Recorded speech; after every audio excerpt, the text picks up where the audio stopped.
A clue to who?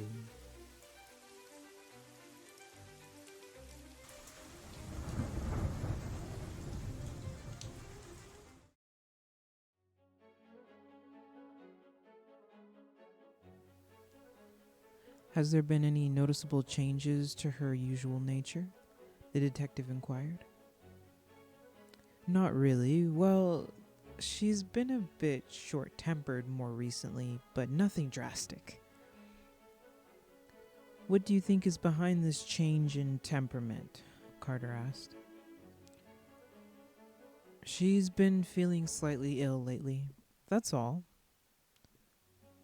Detective Carter finished up his notes. Of course, sir. That is understandable. All right then. Thank you, Michael. If you think of anything else, please let me know.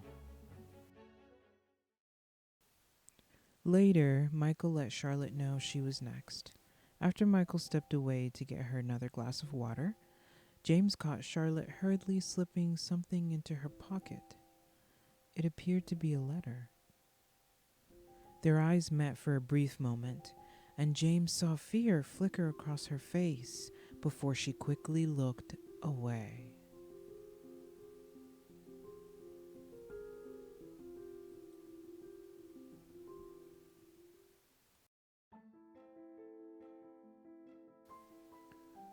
Detective Carter sat behind Douglas Clodsworth's imposing mahogany desk. Charlotte entered the room with an air of composure. She smiled politely at the detective, her outward demeanor portraying none of the anxiety churning within her. Mrs. Clodsworth, thank you for joining me, Detective Carter said, gesturing to the chair across from him. I have a few questions about the events of this weekend. Charlotte nodded, smoothing her dress as she sat down. Her voice remained steady. Of course, Detective. I'm happy to help in any way I can. Detective Carter leaned back in the leather chair, a small notepad in his hand. His eyes, sharp and observant, never left Charlotte's face. Mrs. Clodsworth, can you walk me through your activities yesterday evening? He asked, his tone casual yet professional. Charlotte's posture relaxed. Of course. Michael and I had dinner with the family at 7. During dinner, Doug mentioned he thought he had misplaced his pocket watch and cufflinks. We tried to help him search, but none of us could find either of his belongings. Afterwards, we all gathered in the living room for dessert and conversation. I have allergies, so I took some Benadryl and then retired to our guest room around 9. Carter made a note. And this morning, I woke up around 8, had breakfast in the sunroom with Doug, Robert, Sarah, and her children, then spent some time in the garden before lunch. I helped Doug grow roses and catmint this year. She stopped herself when she realized the detective must probably care less about the garden. She cleared her throat. Did you happen to be eating any chocolate bars this weekend? No. That's a rather silly question. I hope you're taking this seriously, Detective. Doug's possessions and mine mean a great deal to us, and this isn't just some... I assure you, Mrs. Clodsworth, I approach all my cases with the highest level of seriousness, Detective Carter responded. The detective nodded, seemingly satisfied. Thank you. Now I'd like to ask you about your background. You're local to this area, correct? Yes, that's right. A small smile on her face.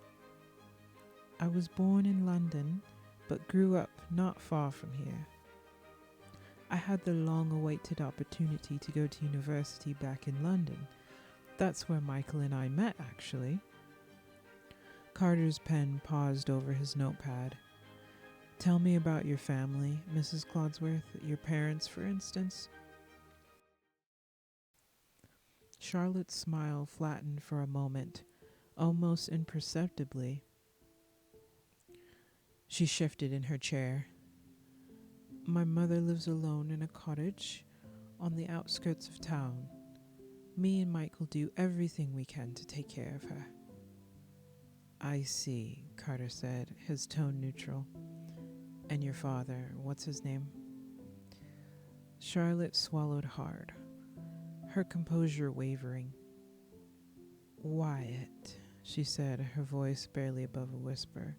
Wyatt Dawson. Detective Carter's eyebrows rose slightly. Wyatt Dawson. That name sounds familiar. What does he do for a living, Mrs. Clodsworth? The color drained from Charlotte's face. She opened her mouth to speak, then closed it again, struggling to find words. Her earlier calm had evaporated, replaced by visible discomfort. Is everything all right, Mrs. Clodsworth? Carter asked, leaning forward, his intense gaze fixed on her. You seem upset. Is there something about your father you'd like to share? Charlotte's hand trembled slightly as she clasped them in her lap. I'm sorry, Detective. It's just, my father is a difficult subject. He left us when I was young. I haven't seen him in many years. Carter's eyes narrowed, sensing there was more to the story.